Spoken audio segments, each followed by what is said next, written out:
So that was quite a challenge for me because the clinic was right next to my college and next to my high school, like literally just across the road. And so all my teachers and my peers, thousands of them, were literally across the road from me.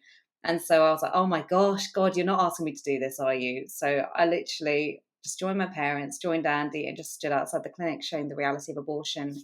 And that was the start of my pro-life journey.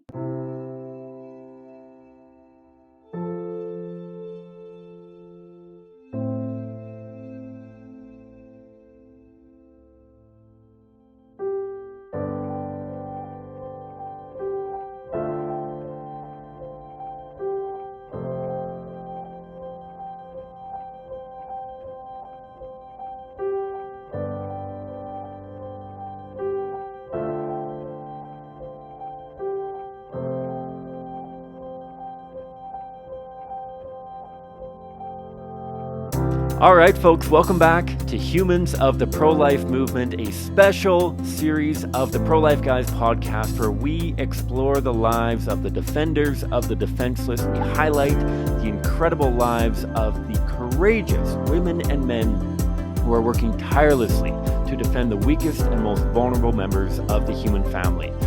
We think that it's important for us to tell our own story in the pro-life movement. We are told so often what to believe about the pro-life movement by a secular media, and it's time that we take on telling our own story. And I'm really excited today because we are joined by a very, very special friend and guest, Aisling Goodison. Welcome, Aisling. How are you? I'm very well. Thank you for having me on, Cam. It's so good to be here with you.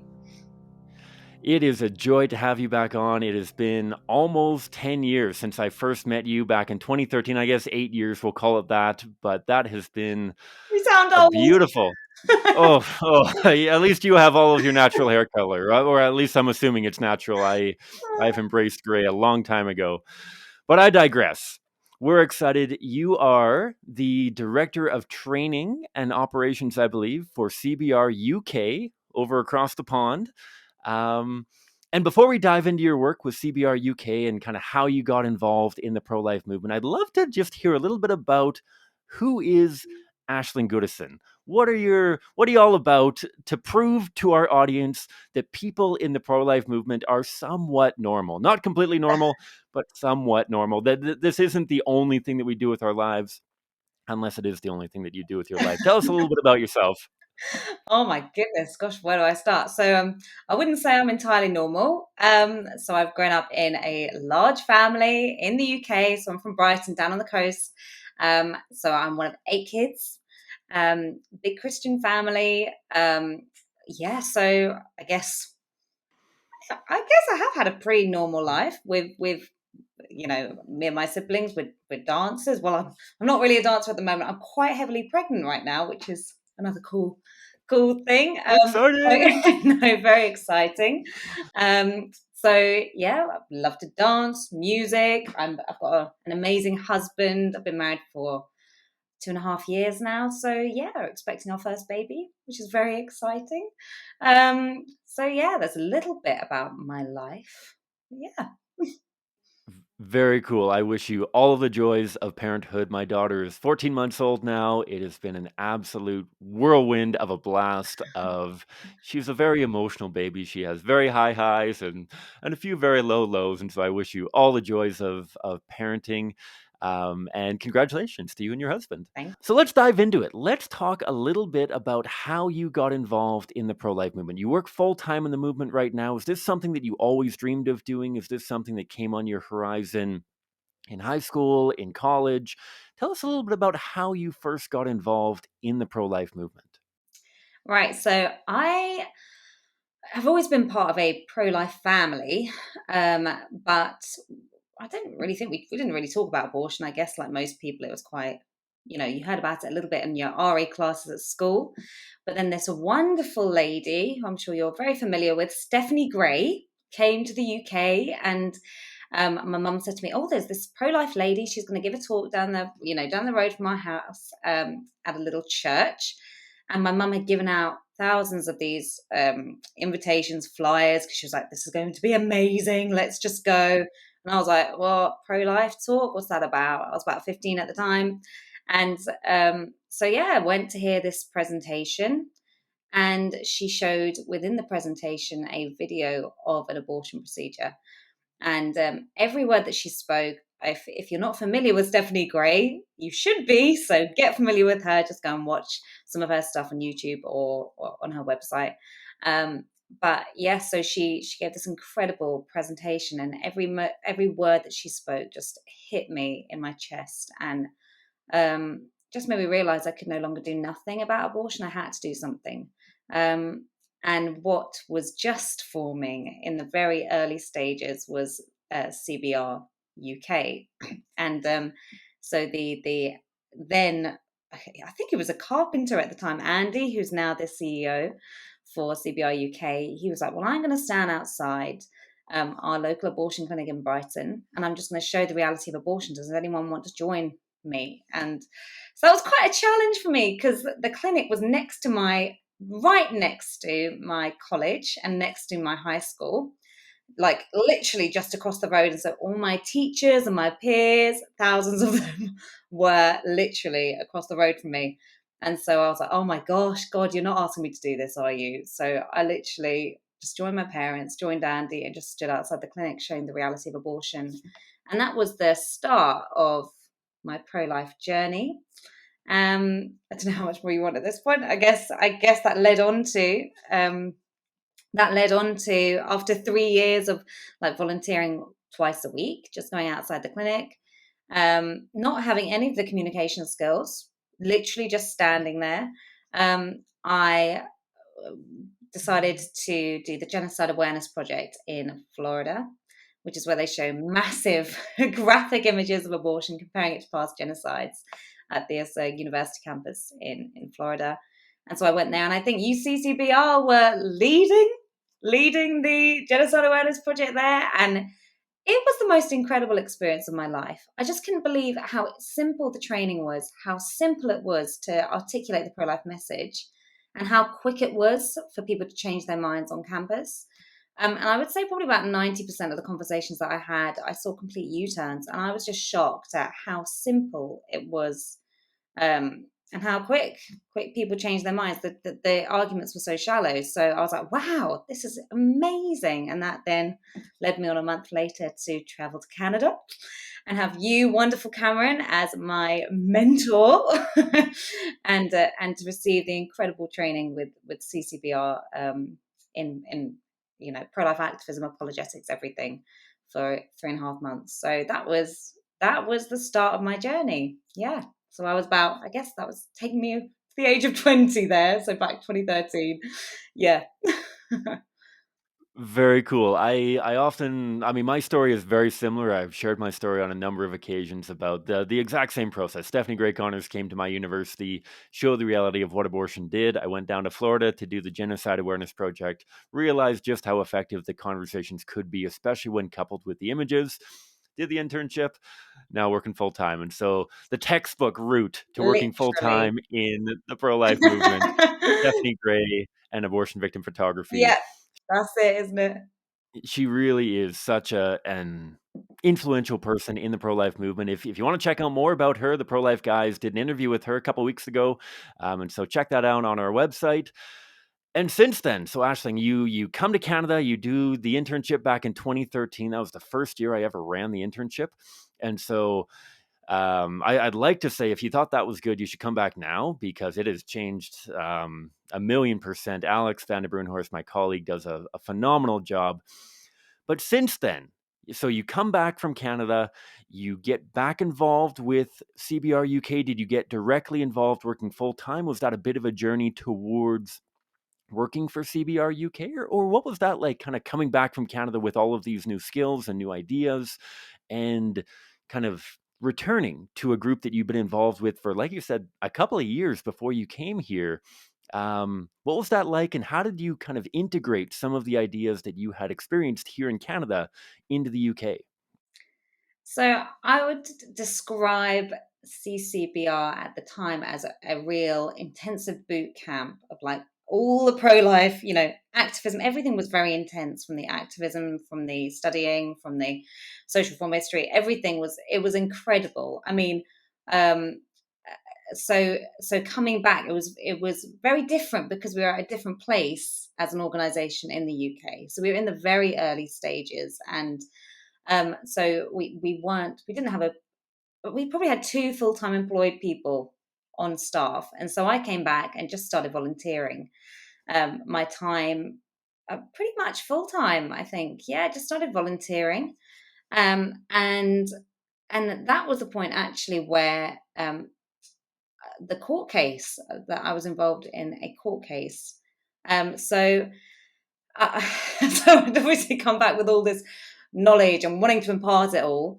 And then there was I'll go into this now actually because it probably makes sense too. There was an undercover investigation that was done into 9 abortion clinics in the UK to see if sex selection abortions were happening. And it was discovered that 2 doctors, out of the 9, so basically a major national newspaper, the Daily Telegraph, went in with camera on them, and they videoed inside these surgeries and said, look, I'm pregnant with a girl, I want a boy, can I have an abortion? And 2 of the 9 doctors said, that's absolutely fine, we don't ask questions, you want a termination, it's like female infanticide, I'll write down you're too young instead. Which is, it breaks our abortion law here in the UK. We do have laws against abortion beyond 24 weeks. You're only allowed to have an abortion on under 24 weeks if there are severe mental health issues, or if it's going to gravely affect you physically. So, and we've reinterpreted mental health to mean everything and anything. So, the sex-selective abortions, if you don't come underneath within that exemption of mental health, then you fall under a law called the Offences Against the Persons Act, which basically means if you commit an offence against the person in the womb, then you can get penal servitude for life. So you can get life imprisonment. So that the way you escape that is by having an abortion in very specific circumstances. So these 2 doctors came outside that law, came outside the exemptions. And so the Crown Prosecution Service in our country looked into this. There was a police investigation, and they said, there's enough evidence to convict both the doctors, but it's not in the public's best interest to prosecute them. So when they said that, after a year investigation, I was talking with my colleagues, and we were all talking, we were like, hang on a second, this is outrageous. You've just opened the doors to sex-selective abortion. Someone has to take the case. And I was like, well, I can take the case. Why not me? I was very naive. I was 20 years old and was like, yeah, sure, take a court case. That's going to be simple. Be over in a month. 4 years later, literally so naive. But it was a very important court case. So that was it. I'd actually, in the few months before that court case happened, I went to a conference, a Christian conference, and I went to receive prayer from a couple of people who I'd never met before. And one of these ladies said to me, you're going to be working for this social justice organization defending young people. And she said, and you're going to be like an Esther who goes up before the king on behalf of a people group, and it's going to cost you your life. And you're going to have a lot of courage and bravery to do what you're going to have to do. And I was like, Esther, she prevented a genocide. That's, if you read about her in the Bible, you can go and do that for yourself. But I was like, wow, that's a weird word. And I hope that doesn't mean I'm going to work full time in the pro-life movement. That was not what I wanted to do. But then when the court case came up, I was taking the Crown Prosecution Service. So it was like a representation of going up before the king. It was Aisling versus the Crown Prosecution Service. So it all tied in. And so it really was God ordained, this court case. And through it, there came about a lot of publicity, a lot of opportunity to speak in the media and advocate on behalf of the unborn. That's where all my skills from the training with CCBR, in media training, in presenting, all that kind of stuff, I fully utilized them as best as I could, and had the opportunity to speak on different national news platforms and make the case for the unborn child. So it was, although the court case did It didn't succeed. In fact, it just exposed a lot of injustice, a lot of corruption in the system, and actually that was part of the job of it. It did do a job in platforming this issue and giving a the ability to speak up for the unborn child. So that was kind of my second baptism of fire into this work. And so since then, that was a 4 year journey, and I volunteered consistently, pretty much full time throughout that. And then after that, I've been I'm now employed, which is wonderful. There's the bread on the table is great, and so yeah, now I'm the head of training and development for CBR UK. So trying to implement as much as I can of the skills that I've learned as I've gone along, and from what I did with CCBR into this work in the UK. Very cool. I would love to hear more about so many aspects of that. And we'll dive into what you're doing now for CBR UK, a little bit about the work that you guys are doing across Britain and I'm sure throughout the UK. If I could ask just for the sake of our audience, you say that you took on this court case. Does that mean that I mean, to my knowledge, you're not a lawyer per se, but were you making the arguments in court? Were you the spokesperson for the case that was just interacting with the media? What does that really entail, being um, kind of the point person for this very high profile case in which, like you said, I such a beautiful opportunity to defend the rights of the preborn, to put this on such a high level that was probably covered in mainstream media very, very frequently, even if it is a slanted media, still being able to have your face there and have your interviews and comments. What does that really entail, being the point person of a case like that? So I just need to highlight from the start, there is an incredible organization called Christian Concern, the Christian Legal Center. So they so we well I we got in contact with them and said, um, how about this case? Have you, just arranged a meeting and talked through the court case, talked through the prosecution and this incredible organization. They represent Christian freedoms constantly in the courts, so they're professional lawyers. Um, just the most incredible CEO of that organization, Andrea Williams. She is a fighter, and so she was like, "We're doing this. We're behind you." Absolutely. So they totally took the burden of the case. So I was literally the pro life advocate, exactly who I am. I was the spokesperson, but I was not the lawyer. I was not the mind behind the legalities or anything like that. That was very much taken on by this organization, totally free of charge. They counted the cost massively in this work, and that's what they do in every single one of their cases. They really count the cost. They get the supporters on board. They fundraise. They're just amazing, and through this case, I guess it's created much more of a pro-life culture through this organization as well, because they have been tackling the giant head on, really. So my position was very much woman, a young woman representing other little females on a women's rights issue, such as killing girls for being girls. So it was a perfect case in a sense to highlight all because feminists would be against, sex selective abortions, but then if you're against killing a girl, why would you be for killing a child because they're unwanted? So it was the perfect kind of opportunity to highlight the hypocrisy, and so that's yeah, that it was that's what my role was. Yeah. Very cool. And I'm sure that you have a ton of very fascinating stories about interactions with the media. I think of a time that I had been invited to do an interview with CBC in Canada, which is kind of the state funded, you could argue it's the propaganda wing of the Canadian government, but we won't dive into that issue quite yet. And I remember they invited me there with the pretense of like, hey, we just want to learn about your organization. We want to learn about the work that you're doing. We know that you guys are very passionate and eloquent. Come on in and share a little bit about your organization. I get all done up, ready for the interview. And as soon as the camera starts rolling, the first question: so, Cam, why do you think it's important to hand your gory images to 6-year-old girls on their way home from school? Yeah. Huh. Not quite what I was anticipating. Were you able, through that whole process of interacting with the media, Um, were you able to keep on that point of we are killing baby girls simply because they're baby girls? I'm sure the media try to draw you all down all sorts of different rabbit trails, but since then, what has the response been to sex selective abortions throughout Britain? Has there been follow up, either cultural shift, or like you said, the legal group that you were working with has become much more pro life? Where do you see the ripple effects of that case in Britain right now? Or is it really discernible people's awareness of sex selective abortions happening in the UK? I think there definitely has been more of an awareness because we have seen, like the BBC did a whole documentary on sex selective abortions, I think in 2018, Victoria Derbyshire programme.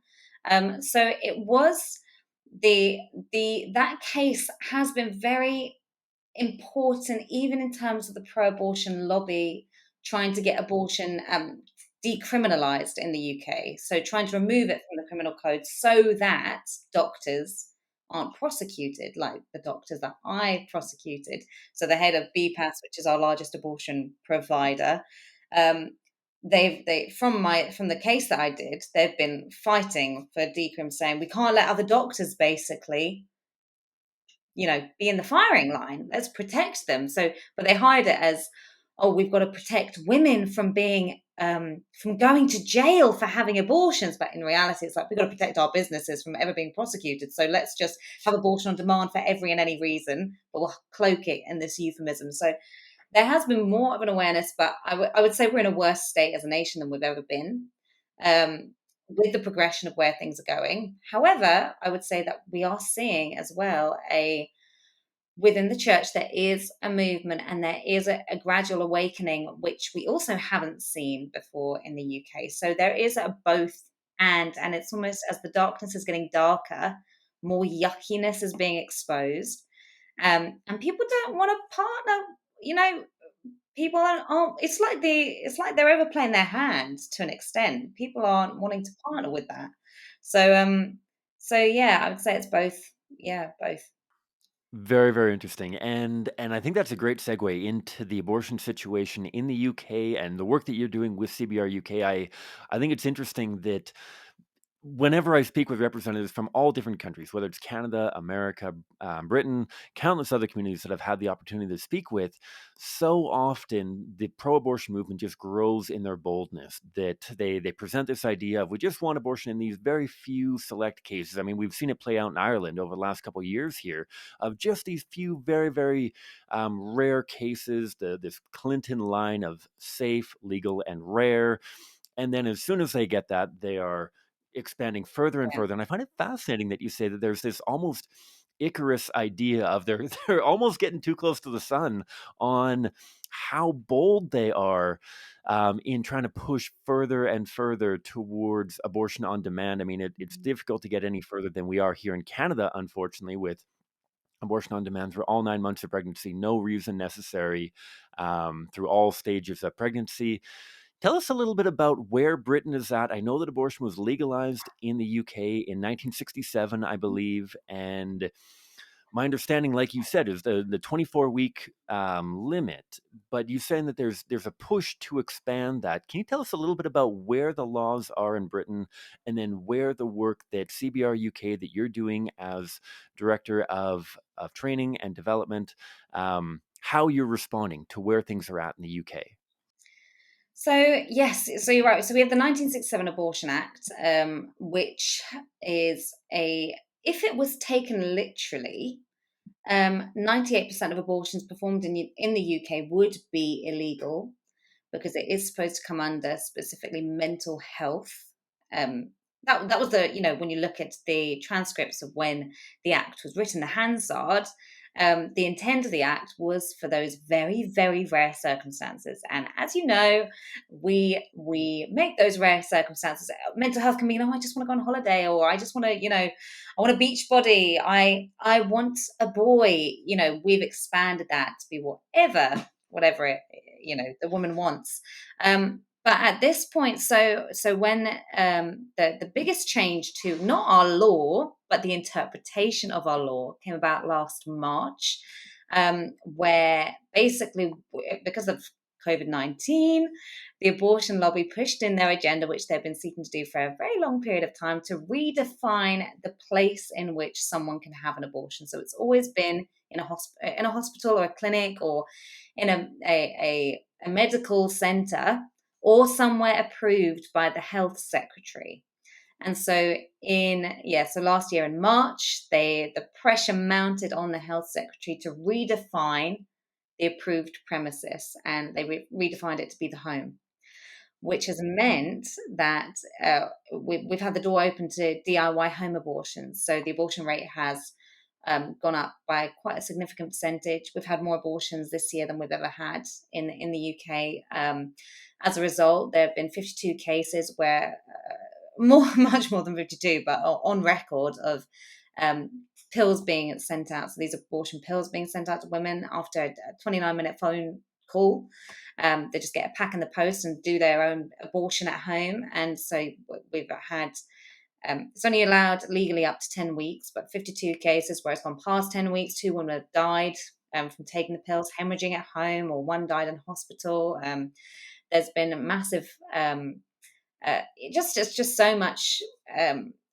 Just a lot has happened because of these terrible laws. Not just obviously for the unborn child. We've got thousands, hundreds of thousands of babies in our sewers, and we've got so it's obviously horrific for the unborn child, and we know that as well. And it is a equally, well, not equally, but it is very horrific for women as well, that they're just being so deceived. There's so much fear, and they're just getting the pills, taking them without any consultation, without a scan, without any medical oversight, and many of them being coerced, or it just opens the doors for everything. And so that's what we've seen in this past year, is that push. Now they're trying to make that permanent. So that was only supposed to be a temporary COVID measure, and now the consultation is happening to make that a permanent part of UK law. So that's the consultation at the moment. So as a response to that, CBR UK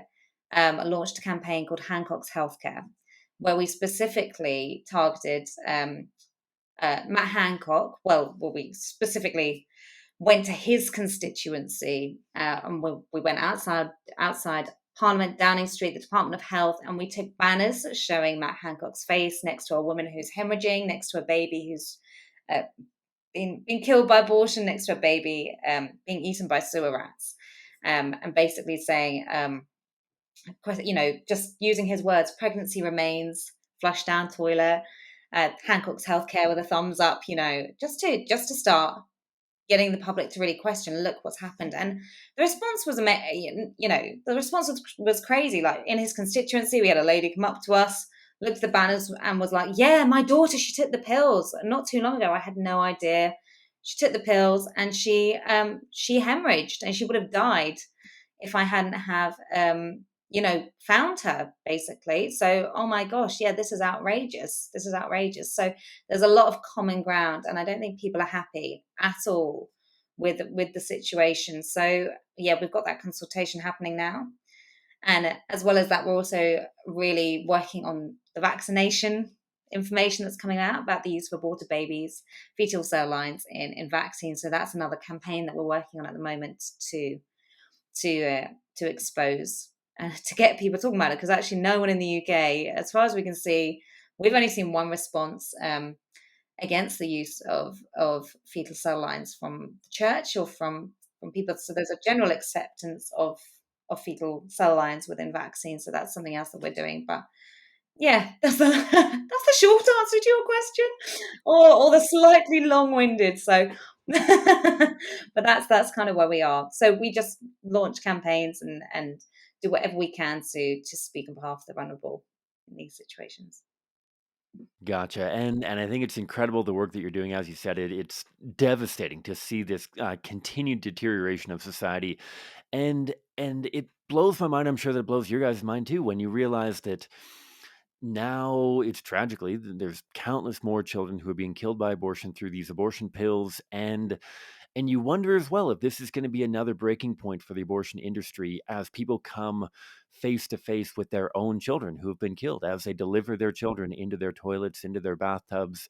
Um, we talk about how, and it's very obvious how diligent the abortion industry is in preventing women from seeing their offspring. That this idea of connecting with their child, any kind of burial, any kind of dignity to the children after they've been killed by abortion is absolutely out of the picture. And yet now I wonder if this will start to provoke a little bit of a response in the minds of these mothers and society as a whole, as they finally start to come face to face with their own children in their own homes, sort of thing. I hope and I pray, and I'm sure you guys are doing so as well, as you do all of your incredible work to raise public awareness to this cause, because, like you mentioned, yes, it's the preborn children who are first and foremost the victims of this, but this is not a good situation for mothers whatsoever. You mentioned the hemorrhaging. You can only imagine the mental health crisis that is legitimately happening after people come, like I said, face to face with their offspring. And certainly the dark days now in UK, dark days around the world, as more and more countries not only adopt the abortion pill to be taken at home. I know that in Canada that's been embraced for the last couple years now. And in the midst of all of that darkness, in the midst of all this darkness, are we just suckers for punishment? We just desperately want to be surrounded by darkness in everything that we do, or tell me a little bit about. So you've been working full time in the movement for 5-6 years now. Why do you stick around?